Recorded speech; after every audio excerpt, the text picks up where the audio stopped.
بالله بالله في مدينة؟ لا والله. من جد؟ الشيخ صالح. من جد؟ Yeah. أي كتاب؟ تفسير من إيش يعني؟ سورة ياسين. بالله؟ متى؟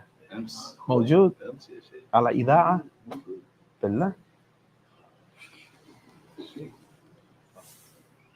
هو في مدينة؟ خلاص نمشي نحضر يلا. I need to sit. No, I'm serious.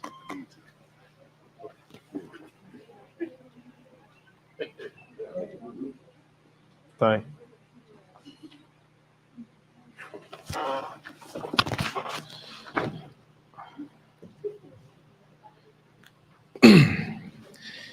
بسم الله الرحمن الرحيم. الحمد لله والصلاة والسلام على أشرف الأنبياء والمرسلين نبينا محمد وعلى آله وصحبه أجمعين. اللهم انفعنا بما علمتنا وعلمنا ما ينفعنا. اللهم زدنا علما إنك أنت عليم الحكيم. اللهم اجعل هذه محاضرة حجة لنا لا حجة علينا يا رب العالمين. أما بعد.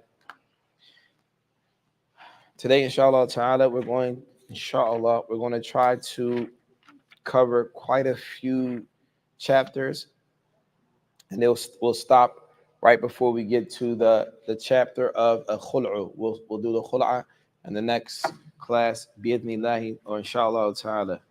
Right. Today, Babul Walimatul Urs. So, before we get started, the first thing we want to talk about today is a walima. What is a walima? A wedding feast. Type. Anyone else? Type. So when a person gets married, it's sunnah to have a walima. It's sunnah, not wajib, but it's sunnah. We find, and we're going to read from the text, inshallah ta'ala. It says, tusannu bishatin fa'aqalla. It's sunnah to slaughter a lamb or a goat or something smaller than that for a walima. Tajibu fi awwala marra. The walima becomes obligatory, and I'm going to mention this now. The walima becomes obligatory. Awwala marratin ijabatu muslimin yahramu hajruhu ilayha in ayyanahu wa lam yakun thumma munkara. So here there are 5 conditions that makes going to a walima obligatory. There are 5 conditions. Has anyone been invited to a walima? Yep. Anyone decide not to go? No. Mumtaz. So then, if a person is invited to a walima and they don't go, then this may be a sin for that person. It may be a sin for that person for denying a walima. And we'll mention some of it right now. It says, وَتَجِبُ فِي أَوَّلَ مَرَّةٍ. So let's say, for example, some walimas, you ever heard about walima being multiple days? Anyone ever heard of that? Like some wada'im or walimas, right? They're multiple days. It might be 1 day, 2 days, 3 days, okay? So it says, وَتَجِبُ فِي أَوَّلَ مَرَّةٍ. The first day, if a person invites you on a first day, and the person that invites you is a Muslim, then it is, and this Muslim is not from the Muslims that is wajib for you to boycott. Well, what are some Muslims that people should boycott? Open centers. Okay, open centers. Muslims that have innovation in them, right? That worships Allah in ways that has not been legislated, like the Rafida and others. Okay, this is inside of the books of the fuqaha. Okay, when you find in that case, if the person is not from those people, the second one, in ayyanahu, if someone specifies you, for example, they say Abdul Haq or Muhammad or Ibrahim, I'm inviting you to the walima, right? وَلَمْ يَكُنْ ثَمَّ مُنْكَرًا, and you don't find any disobedience taking place. What I mean by disobedience, any sins, any transgressions against Allah subhanahu wa ta'ala. Maybe they have music, people dancing, and you know, and I'm not saying the women, they can do their own thing, but You understand what I'm saying? The vibe is not a vibe that you really. It's not a lot of things going on in that are halal. Yeah, all of that, right? So the thing is, these are the five things that make it obligatory for a Muslim to attend a walima. فَإِنْ دَعَاهُ جَفْلَى. Jafla means a general invitation. So let's say, for example, a brother comes to the center and he says, listen, there's a walima tomorrow at such and such place. Everyone's invited. Then in this case, you were not specified. So hence, you are not obliged to go because you weren't specifically asked. It was a general invite. Another one they say, so that's one instance where you don't have to go if it's a general invite. The second one, وَفِي يَوْمِ الثَّالِثِ, if it is on a third day. The second day is still sunnah, but the third day, many of the scholars consider that to not be sunnah, rather that day is hated. And it says, كُرِحَتْ إِجَابَتُهُ لِقَوْلِهِ صَلَّى اللَّهُ عَلَيْهِ وَسَلَّمَ, due to a statement of our Prophet alayhi salatu wasalam, where it is said that the Messenger of Allah sallallahu alaihi wasallam, he mentioned al-walimatu awwala yawmin haqqun wa thani ma'rufun wa thalith riya'un wa sum'atun. He said the first day is the haqq, the second day is known, and the third day is showing off, right? However, this hadith you can find in Abi Dawood, and as some of the ulama even mentioned that this hadith may not be authentic. Some say it may not be authentic. Allah knows best. طيب.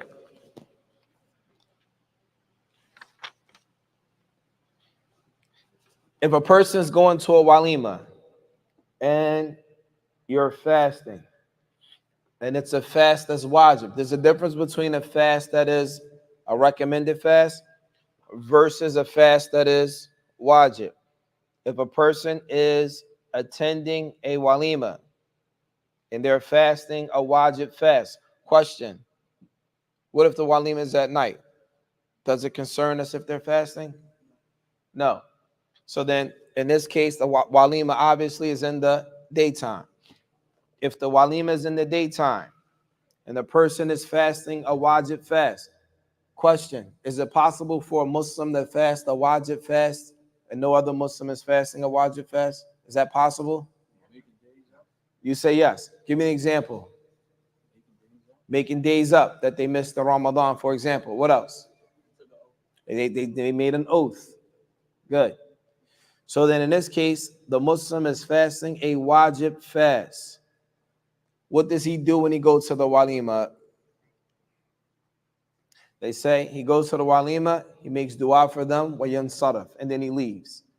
He goes to the walima, makes dua for the people, and then he leaves. This is for the one who is there and they are fasting an obligatory fast. Is that clear? طيب. Huh? Yeah. The next one, al-mutanaffil. If a person is fasting a sunnah fast, let's say it's Monday or Thursday in the afternoon, okay? It's a sunnah fast. This person is showing up to the walima. Should he break his fast? Yes or no? Yes. In this case, it says al-mutanaffil yuftiru in jabara. If he's coerced, for example, a person's fast, come on, akhi, come eat with us. In this case, it may be recommended that he break his fast. وَلَكِنْ لَا يَجِبُ الْأَكْلِ, but it's not wajib that he breaks his fast. طيب. The next one, if a person is going to a walima and you notice that there is some munkar, some disobedience, maybe they're drinking alcohol, they're playing music, etc. It says, in this case, يَقْدِرُ عَلَى تَغْيِيرِهُ حَضَرَ وَغَيَّرَهُ. If a person is able to change the disobedience, then he changes it, if he's able to. And if he is not, then in this case, then he leaves. And the last thing we're going to cover about the walima is that قرئ التثار التثار والتقاطه. This is you ever see a wedding where the bride and the groom, they're staying together and there's a crowd of people and they take something and throw it into the crowd and they catch it? You've seen that, right? All right, this is hated in Islam. This is hated. This is not from the religion of Islam. The last thing, وَيُسَنُّ إِعْلَانُ النِّكَاحِ وَالدُّفُّ فِيهِ لِلنِّسَاءِ. It is sunnah to announce the wedding. It is sunnah to announce the marriage. And the duf fihi lin-nisa. The duf is a type of drum that for the women, that the women use during the time of the walima. Right. That ends that section. We're going to go into another section. It's called living with your wife. It's called Ishratun Nisa, living with your spouse. Before we get into this topic, these next few chapters, it's very important to understand the roles of a husband and a wife really quickly. In Islam, Allah subhanahu wa ta'ala gives the husband authority over his wife. Islam gives, Allah subhanahu wa ta'ala gives the husband authority over his wife. Is that clear? Brothers, is that clear? Right. Sisters, is that clear? We don't hear nothing. Right. Again, I have to say this because we're about to go into some details that are very important that brothers and sisters understand as it relates to being married. In Islam, men have a role and women have a role. In Islam, roles are, for the most part, defined. Roles are, for the most part, defined. A Nabi sallallahu, I'm going to mention this hadith, and it's subhanAllah, people don't like this hadith. But it's important. Yes, it's important because this hadith, and I mentioned this to my daughters and to women in general, when you're ready to get married to a person, you have to take this into consideration with whoever you decide to get married to. And Nabi sallallahu alayhi wa sallam, he said, "Lo kuntu amiran ahadan an yasjuda li ahadan la amartu imra'atan an tasjuda li zawjiha." Or kama qala alayhi salatu wassalam. He said, if I was commanding anyone to prostrate to anyone, I would have commanded a woman to prostrate to her husband due to the status that Allah has given him. I hope that's clear. This hadith is authentic. So the question now is, sisters, when you get married to a man, I'm not saying, it's impermissible for you to prostrate to anyone except for Allah subhanahu wa ta'ala. However, the Prophet alayhi salatu wasalam, he said, if I were to command anyone to prostrate to anyone, it would have been a woman prostrating to her husband due to the status that Allah gave him. And inside this status is a level of authority over her. Is a level of authority over her. So I tell women, our sisters, if you're going to marry a brother and you can't see yourself feeling like this about this man, do not give him authority over you. This man could be your key to Jannah or your key to the hellfire. And tabi, pay attention. If you marry a man and you cannot see yourself looking at him in awe, holding him to a certain level of status and respect, that you can understand the hadith of the Prophet ﷺ and understand that as it relates to your husband, if you do not feel that way, you are setting yourself up for failure. That means that your marriage may not work for you. However, there may be some man that you feel that way about. That's the one you need to marry. If you marry a man and you do not feel that way, I fear for you. because you're going to accrue a lot of sin from Allah subhanahu wa ta'ala that you probably don't think you're accruing. And we're going to talk about that, inshallah ta'ala. Any questions before we get into this chapter? The next part, men. Men, you have a responsibility when you marry women. You have a responsibility. If you're in authority over a woman, it does not mean you become a tyrant. What is a tyrant? Being oppressive. Some women may think because you want to find out where she's going, that's being oppressive, but that's not being oppressive. Men, you know what being oppressive means. It could be various ways of being oppressive. And being oppressive, you have to understand, some men think that when they get married to a woman, it's almost like you're her God. Wa'yadha billah. This is not the case. You don't own your wives. You don't own your wives. She doesn't belong to you. She's not your property. She's a slave of Allah that Allah gave you to nurture and to take care of. This is your responsibility. And inside of that responsibility, there are rules that men must follow. And if you as a man are not qualified to uphold those rules, then you shouldn't be married, because you are now bringing sin upon yourself. Is that clear? Right. So then, we're going to start off. Any questions before we get into this part? Fine. As we continue in this chapter, it's going to make more sense of the authority that Allah gave the men. There's a real authority here. And if a man's not just, and he's not, and this is why, sisters, this is why when you get married, your 18-year-old son can't be a wali if he doesn't know the rules of engagement. He's not going to be able to understand this here. You're putting your mother under the authority of a man that you don't know. This man could be a reason why your mother enters the hellfire.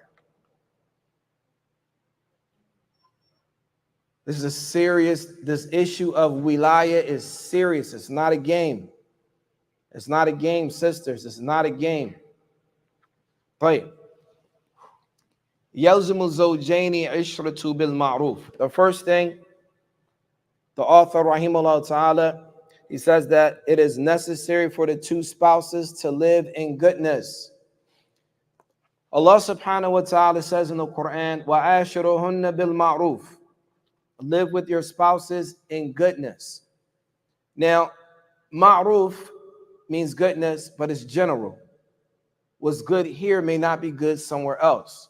So that good here is defined by the culture in which you live in. The good here is defined by the culture in which you live in. Is that clear? Right. وَيَحْرَمُ مَطْلُ كُلِّ وَاحِدٍ مِّنْهُمَا يَلْزَمُهُ لِلْآخَرِ.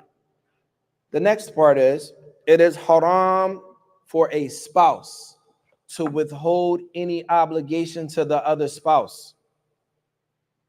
It is haram to withhold anything from a other spouse that you're obligated to do for them. وَالتَّكَرُّهُ لِبَذْلِهِ. Another thing, if a man is married to a woman and there's certain things you're supposed to do for her, you shouldn't do it hating her or in a hateful way.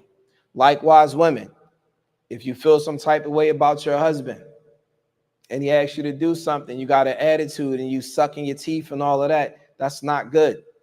That's impermissible.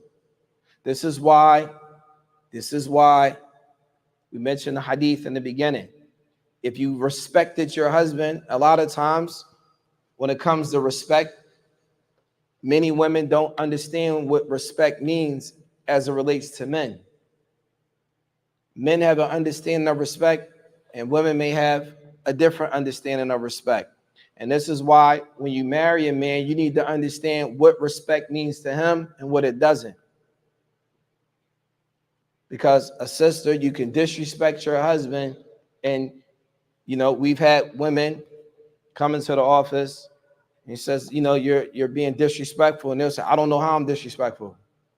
I don't disrespect him, he disrespect me. So now it's back and forth, right? So it's impermissible for a woman and a husband, a man and a woman, to delay the rights of each other. وَإِذَا تَمَّ الْعَقْدُ. Now here's the next thing. Once a man marries a woman, lazima taslim. Once she gets married, that is obligatory for her to go to her husband, assuming the dowry is paid, etc. It's obligatory for her to go to her husband. Fi bait, and this is fi baiti zawjin in talabahu. She must go to the house of her husband if he requests her to come after they get married. Now, listen to this, brothers. This is for the brothers. The text says fi baiti zawjin, in the husband's house. Not you married a sister, you move in her house. When did that become decent? Not when you get married and you move into a one. That's not the origin. The origin is she moves in your house. When you move, now think about this, brother. How do you have authority over someone in their house? How is that going to work? That don't work. And this one, a lot of the women, they lose respect for the men. But then this also goes back to the sisters getting married and not having walis. Our wali here is not going to sign off on a sister getting married to a brother and he's moving in her house. He's not going to approve of that. Just like sisters, most of your fathers will not approve of that. But because the sisters be in their head, women fall in love with what they hear. A man talks, whispers sweet things in her ear without a wali, and she accepts it. Then once she accepts it, she moves them in the house, and her kids hate him. If she has kids, her kids don't respect them. In fact, her sons think she's a nut. Why would her sons? No, brothers, why would her sons think that the man is a nut? Why? Because you're moving in my mom's house. I don't even know you. That's not, and it's no disrespect to some of the men, but we as men, if you were in that situation, if that was your mom and a man moved in, there's not a man here to accept that he wouldn't feel some type of way about it.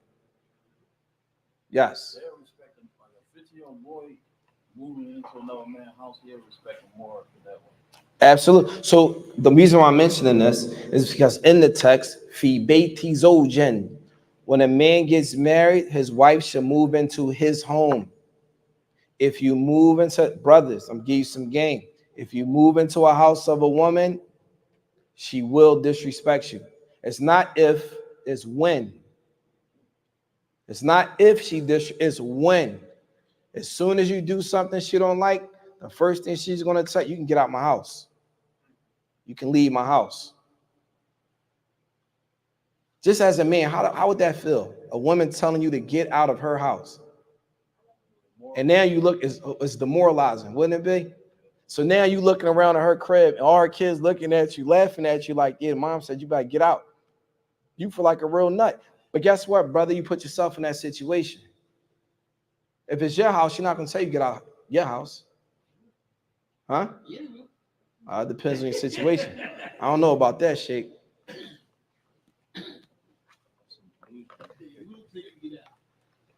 You gotta go. She said she'll tell you get out of your house. Yes. I mean, she can tell you that, but you can laugh. But see, here's the problem. She can tell you to get out of your house, but you can laugh that off. But if she tell you to get out of her house, you got to think, man, is she serious or not? There's a difference. It's a difference, Sheikh. So what I'm saying is, when a man gets married to a woman, she moves into his home. This is Islam. Now, granted, in some cases, men may move into the house because they got something else planned. They working on the situation. That's different. I'm talking about men moving into women's houses, and it's a come up for them. It's a come up. This is not from our deen. And this could be the reason why a lot of the marriages fail, because the women don't respect the men. Brother, you can't realistically think your wife is going to respect you by moving in her house. You can't. I mean, maybe it's possible, but most cases, I don't think so. I don't think so. Yes. It's going to be our house in the beginning until you piss her off. And then she's going to remind you it's her house. Don't fall for the okie doke brothers. Don't fall for it. I'm telling you. Don't fall for it. Right. All right. So if a man marries a woman, once they sign the act or once they get married, it is obligatory for her to come to his house unless lam tashtarit daraha, unless she said, I will marry you, but I'm not leaving my house. If she said that, then that's fine. Or beladaha, I will marry you, but I'm not leaving my city or my country. And you agree to that, then that's the contract. If they say istamahal ahadahuma umhila adata wujuban, if they get married and she says, listen, I'll come with you, but just give me a couple days, get my stuff together, then that's permissible. La li amal jihaz, not for him to fix the house up. Not for him to fix the house up. Right.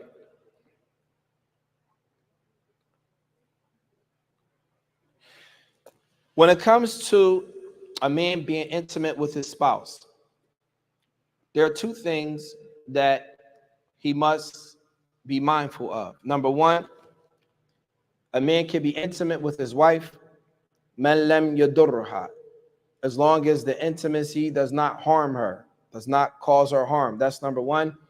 And number two, oh, you shagilaha an fardin, or you want to be intimate with your spouse, but you know if you be intimate with your spouse, she's going to miss the salat. Then in this case, both of those cases, it becomes what? Impermissible.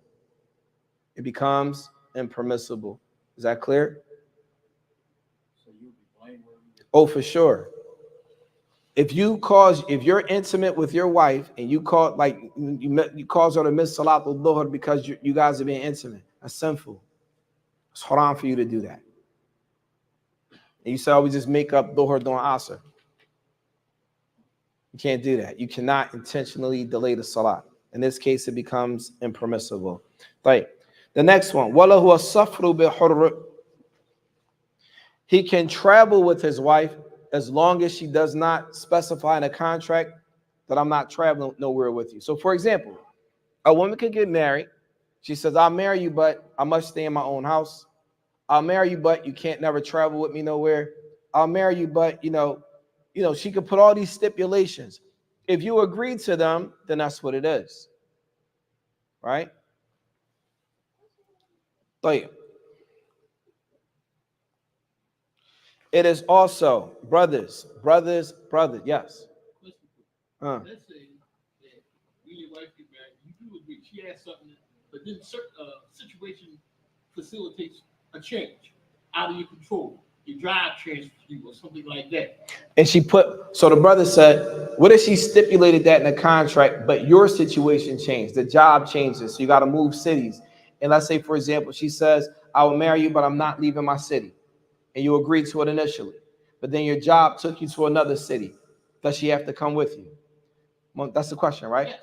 Under normal circumstances, without her or without him agreeing to the contract, a wife must go with her husband. However, in this case, if she stipulated that she must stay here and your job changes, she doesn't have to go with you. But then you can divorce it. You can always divorce her. That's just for her rights. You don't need no rules of divorce. You can divorce her, but she can say, all right, well, I'm staying. That's her right. Why? Because it's in the contract. Is that clear? Some brothers think, man, I don't care about all that. That's my wife. I'm leaving. She coming with me. No, don't work like that. This is Islam. Your wife is not your child. Right? It's a contract. It's an agreement. You got to respect the agreement. And Nabi alayhi salatu salam, he said, al-Muslimun ala shurutihim, that the Muslims are on the conditions that they set. Now, she could change her mind and say, you know what, I'm going to ride with you. Let's go. Or she gets like, nah, I was looking for a way out anyway. Here's my opportunity. I'm just saying. Right? So the next part, this is very important. It is impermissible for a man to have intercourse with his wife while she is on her menses is haram, and likewise in her rectum is haram.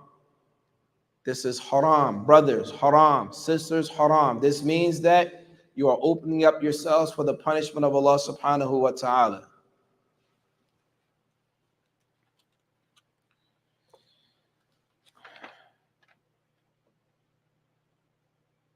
Right. The next part we're going to cover is a man being married to his wife and him staying nights in the house with his wife. What is obligatory for him versus what's not? Sheikh, you smiling. طيب. قال مصنف رحمه الله تعالى, and mind you, this is all dealing with the school of fiqh of Imam Ahmad ibn Hanbal rahimahullah ta'ala. It says, وَيَلْزِمُ أَنْ يَبِيتَ عِنْدَ حُرَّةٍ لَيْلَةً مِنْ أَرْبَعٍ. It is obligatory for a man, if he's married, that he must spend at least 1 out of every 4 nights in his home. Like, why? Why is it 1 out of every 4 nights? Because he may have 4 wives. It's a possibility that a man has 4 wives. So at least 1 out of every 4 nights, he must be in the house. As for the rest of the time, يَنْفَرِدُ إِنْ أَرَادَ فِي الْبَاقِي. As for the remaining, let's say he only has 1 wife. He can stay there 1 out of every 4 days, and the rest of the days he can stay by himself somewhere else. Yes. Sisters, it's your job to make sure your husband wants to come home. Some of you, you make your husband not want to come home. And he's trying to save his money up to get another residence so he don't have to be in the house with you. It's the reality. Right. So sisters, you got to understand something. If you knew, because most of these women don't know this, where you at? Come home. No, I'm out. I'm staying out. I was there last night. I got a couple days to myself. So sisters, if your husband doesn't want to come home every night, you got to look in the mirror. Why not? Why doesn't your husband want to come home? The other sister husband come home every night. The other sister husband come home. Why your husband don't want to come home every night? Right. فَيَنْفَرِدُ إِنْ أَرَادَ فِي الْبَاقِي. So then, the husband has the option of staying somewhere else on those other days. And it's not impermissible for him to do that.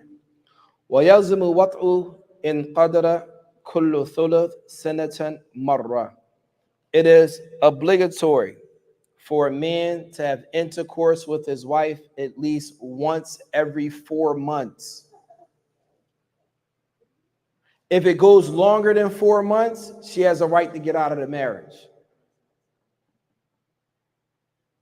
I can't say you ain't got to whisper. We ain't get there yet. Right. So سيلزم الوطء إن قدر كل ثلث سنة مرة. So he must be able to do it every 4 months, at least one time. He has to be intimate with his wife. وَإِنْ سَافَرَ. And here's a condition here. وَإِنْ سَافَرَ فَوْقَ نِصْفِهَا أي نِصْفُ السَّنَةِ. So if a person is traveling longer than 6 months, that means he's past the 4-month window, right? All right. If a man is traveling for longer than 6 months, في غير حج, he's not making hajj, or he's not in a war, like he's not a soldier or something like that, or he's not out working trying to bring sustenance for his family. If he's not doing those things, وَطَلَبَتْ قُدُومَهُ, and his wife says, you must come home now, وَقَدَرَ لَزِمَهُ, it becomes obligatory for him to come. If he does not come, home, then she has a right to get out of the marriage. فَإِنْ أَبَى أَحْدُهُمَا فُرِّقَ بَيْنَهُمَا بِطَلَبِهَا. If he refuses to come, or he says, I'm going to come whenever I feel like it, they go to a judge. The judge will separate from them in their marriage. The judge will cause them to be separated in their marriage. Yes. That would be an annulment, not a khula. Because a khula is like, why is it her fault that you was going for 6 months and she got to pay back the dowry? That ain't fair. She wants to be married, but you going for 6, 7 months. Is that desertion? It's considered desertion. So in this case, she can go to a court, and the court will say separate them. She keeps her dowry, and that's just what it is. I'm not saying she has to. I'm saying she has the right to. The problem is brothers don't know the rights that the women have when it comes to being married. A lot of brothers think that you're married to a sister, she's stuck in this forever. And you know, a lot of times we use narrations that may not necessarily be applicable to the situation. Yes. How will we apply that here? Being that you say go to the court, how will we apply that? Islamic centers, the Marrakech Islamiyah, the Islamic centers, the masajid, etc., the people that are qualified, the people that studied Islam, the people that studied Islam. Yes. Concerning when you mentioned earlier about living in goodness with the spouse. Yes. And you mentioned that it's haram to withhold an obligation. Sheikh, let me get to that. I didn't get there yet. I'm just that you mentioned that's all. Okay, I didn't forget. Okay. I knew the question. Okay. I'm paying attention to you. Right. So the next part is the next thing they're going to discuss is bedroom etiquettes between a man and a wife. A husband and a wife, there are bedroom etiquettes in Islam. The first one is to sunnu tasmiyatu inda wat'i wa qawlu ma warad. The Nabi alayhi salatu wasalam, he said an authentic hadith. If a man is intimate with his wife, he says, Lo anna ahadakum hina ya'ti ahlahu. If any of you approach your spouse and want to have intercourse with them, they say, Bismillah. And I want to explain this. Bismillah, Allahumma janabna shaitan wa jannaba shaitan ma razaqtana. In this hadith, it says, Oh Allah, keep the shaitan away from us and keep the shaitan away from anything that you may bless us with. Okay? فَوُلِدَ, and hadith says, فَوُلِدَ بَيْنَهُمَا وَلَدٌ لَمْ يَدُرُّهُ وَالشَّيْطَانُ أَبَدًا. If she gets pregnant in that encounter, the shaitan will not be able to harm that child ever. Yes. If you don't mention that dua, is it true that like the shaitan will like basically if y'all intimate, he kind of like being Allahu Alam. Oh, Allahu Alam. Did you read that somewhere? Or you just heard it? I heard like they basically you watch or something like that. Allahu Alam. Mumkin, it's possible. I don't know. I don't know. But in this hadith, you can find them Sahih al-Bukhari and Sahih Muslim. The next thing, وَيُكْرَهُ, and is hated كَثْرَةُ الْكَلَامِ. When a person is intimate with their spouse, to talk excessively. The next thing that is hated in Islam, النَّزْعُ قَبْلَ فَرَاغِهَا. And this part here is for a mature conversation, is that when a man, he gets his pleasure from his wife before she gets hers. This is also hated in Islam, meaning that when a man is intimate with their spouse, he should not Around expedited. Yeah. He should not focus on pleasuring himself only, but rather he should focus on pleasuring her. So basically, he shouldn't get his rocks off and be cool and leave his wife alone. I don't know, Sheikh. What if he like get excited and he really can't withhold? Sheikh, I'm saying what's hated. Is hated, right? Also, is also hated It's also hated to be loud enough so that children and people can hear you, right? And it's also hated at-tahadduth bihi. So, for example, women, they may say, they talk about their intimacy with their husbands, with their friends, and etc. This is not permissible. This is not permissible. Any questions about that? Any questions? Right. The next part. It says, وَيَحْرَمُ جَمْعُ زَوْجَتَيْهِ فِي مَسْكَنٍ وَاحِدٍ. It is not permissible to have two wives living in the same room or same close quarters. بِغَيْرِ رِضَاهُمَا. Without their approval of it. Without their approval of it. And honestly, I think that would be a bad look. That's not a good look. I don't know, and let's go back to Wali's. I don't know any Wali that's going to approve of that anyway. Brother, father, 18-year-old son, maybe not. Depending on, mom might have promised him a video game or something. I'm serious, Sheikh. It probably really get like that, right? Right. Mom might have promised him a new car. Standing, you know what I'm saying? Anyway, the reason why I keep bringing that issue up is because it happens here a lot. And then sisters are disappointed a couple months later. And then we find, well, who's your Wali? Oh, it's my son. What does he know? And you talk to the young brothers, you realize they don't even really, they didn't want to marry their moms off to begin with. They didn't. And then when they do it, they feel some type of way about it. Right.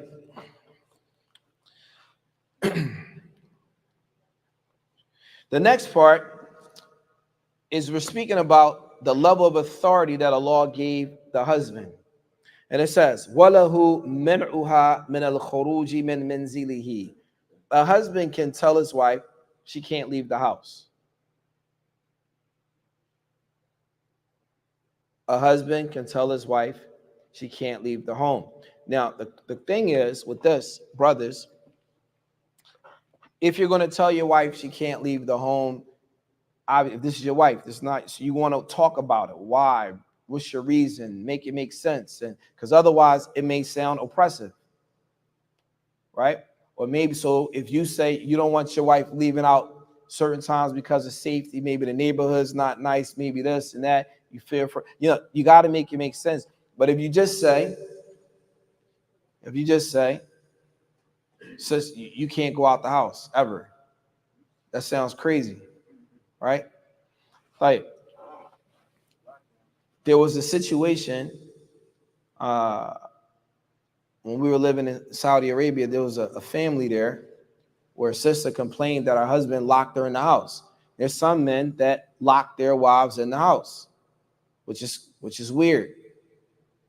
It's weird. You don't, you're locking your wife in the house.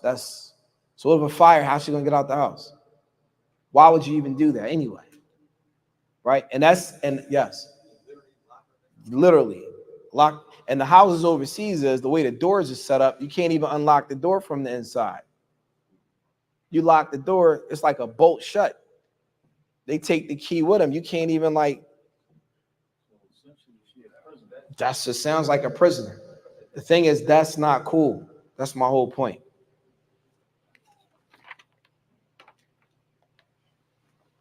But it says, however, even though the man has the authority to tell his wife not to go out the house, etc., it says, وَيُسْتَحَبُّ إِذْنُهُ. However, it is preferable for him or recommended for him to give her permission in tamarrada mahramuha.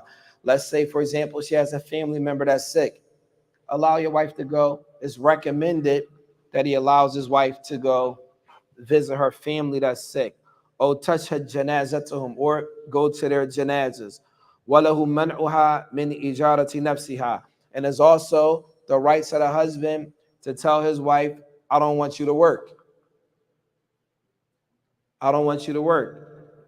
If he says to his wife, no, I don't want you working, you can just do something else, but I don't want you working. That's his right to tell his wife, that he's within his authority as a husband. Now, here's the thing. I guarantee you, is some sisters sucking their teeth when they listening to this, right? But it goes back to the first hadith that we mentioned.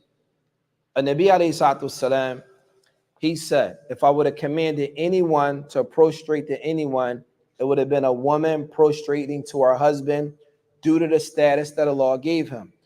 My question to the sisters that are sucking their teeth and you're married, if you don't feel that way about your husband, maybe you're in a bad situation.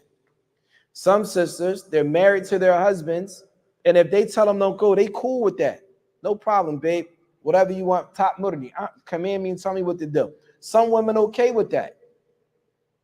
Other women, you're not okay with that, but you're married to a man that might say, I don't want you doing certain things.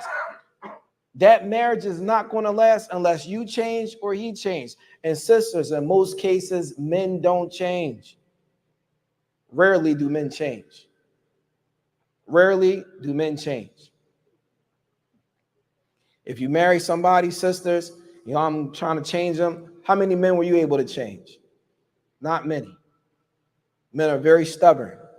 And men, part of being a man is men want to do it their way. So when you marry a man, you have to understand the kind of man that you have. You must understand the man that you have, and you must consider this hadith of the Prophet ﷺ and ask yourself, is my husband the type of man that I can respect, honor, place on that level? So if he tells me to do something, I'm not going to have a problem listening to him. And it's crazy because husbands or men, you're competing with their bosses at work. They're going to listen to their boss. Boss time be at work at a certain time, so you're going to be there early. Boss say, yo, take the can, put the can on the wall. She going to make sure it's there with a smile on her face. A husband tell his wife to do something. In some cases, a husband asks his wife to do something. She's doing it with a frown. Like he might say, babe, can you fix me some dinner? She's sucking her teeth and throwing a plate at you. But if she worked at a restaurant, she's going to place it nicely on the table to get a tip. And in one case, you're getting paid with money. And in another case, you're getting paid with reward from Allah. Make it make sense. Yes. Also, she burned out from working. What you mean? Being tired from working, that you gotta come home and do kids and everything else. Maybe, for sure. طيب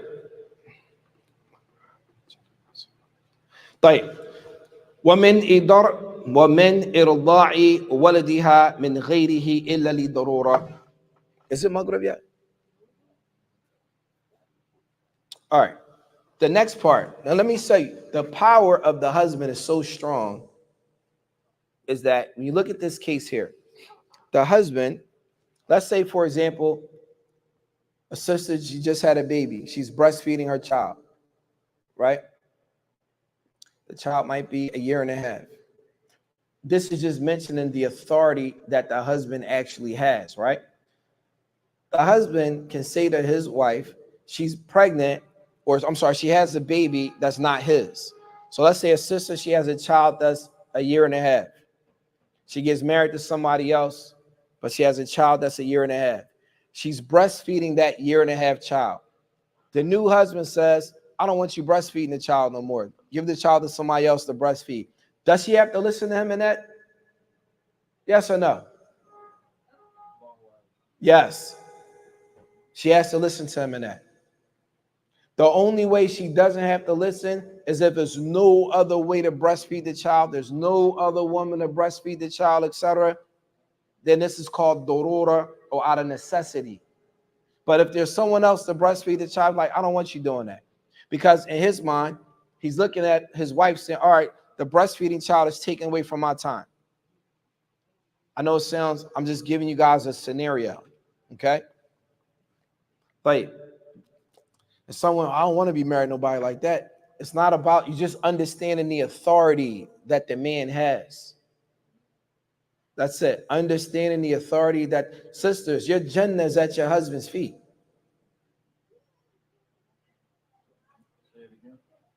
Oh, you heard me? Yeah. Your Jannah, if Allah blesses you to be married and you got a decent husband, all you gotta do is take care of him. I mean, if he's a decent dude, all you gotta do is take that. That could be your key to paradise. So a layup. It might be depending on the man.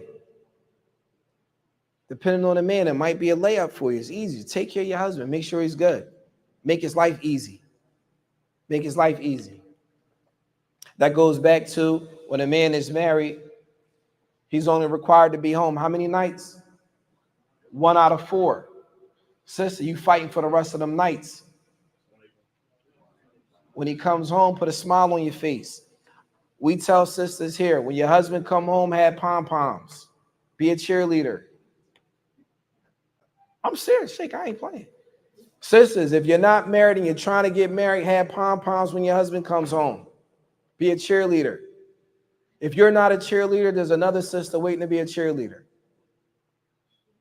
That's your competition. Who can shake the pom-poms the best? Have the pom-poms when your husband comes home. No, I'm serious. Tayyip, we're going to stop with that, inshallah. The next thing we're going to cover when we have our next class is if a brother has multiple wives, how he divides his nights. Dealing with a woman that does not listen to her husband. And then we'll go into the chapter of a khul'a, if a woman wants a khul'a. Any questions? Next class. The next class? I don't know. I will let you know, keep you posted. Yes. Yes. I'm sorry, if a husband says not to breastfeed her child, that's not his or that's his? Okay. What she said? Yeah, pretty much, yeah. She has to listen to her husband. When they say illa li darura, that means there's no other way to feed the child.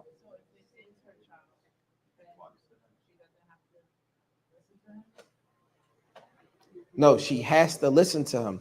Listen. Either way, she has to listen to him. If it's his child, she has to listen to her husband. Now, if this is your situation and your husband is telling you that, then you want to know why. What's your reasoning? What's the logic behind it? Right? Just so that we understand what the issue is. Maybe sometimes marital issues could just be faulty understandings. And this is why, sisters, when you marry a man, you need another man to check on a man. You are not equipped, sisters. I don't care how old you are, because we had a sister tell us, I'm grown. I know you're grown. But guess what? How many grown women marry bad men over and over and over again? When I say by bad men, I mean bad men for them. It doesn't mean that these brothers are bad. It just means that these men may not be suitable to be wives for those women. Does that make sense? So a sister say, well, I'm grown. No. Yes, you're grown, but men know men better than women do. All these things here, you want to have a man evaluate another man so that he can tell you he's going to be a good fit for these things here for you. This brother here is not going to be a good fit for you. He might be a good fit for another woman, but not you. Why? Because the wali knows the woman he's representing. Is that clear? That's why it's so important. Yes. Any other questions? I'm sorry? Go ahead.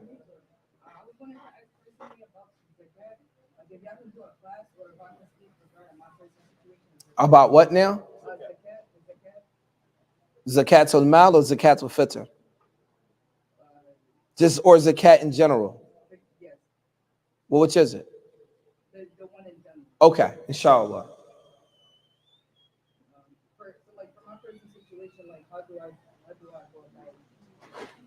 I don't know your personal situation. If you want, you could come after class and we could speak in the back about it. All right? Yes. Alaikum salam. My question is pertaining to living together and not having intercourse. So if they live together and not have intercourse after the 4 months and she doesn't want to leave the marriage, what does that count as? Is it still a marriage? It's still a marriage if she doesn't want to leave. Okay, the next question is, what if the man is incarcerated? What about him being incarcerated? Well, they're married, while they If were she's, married. I'm sorry, if she's married to a man that's incarcerated, وهي راضية, and she's okay with him being incarcerated and not fulfilling her rights, etc., and she's okay with that, what's the question?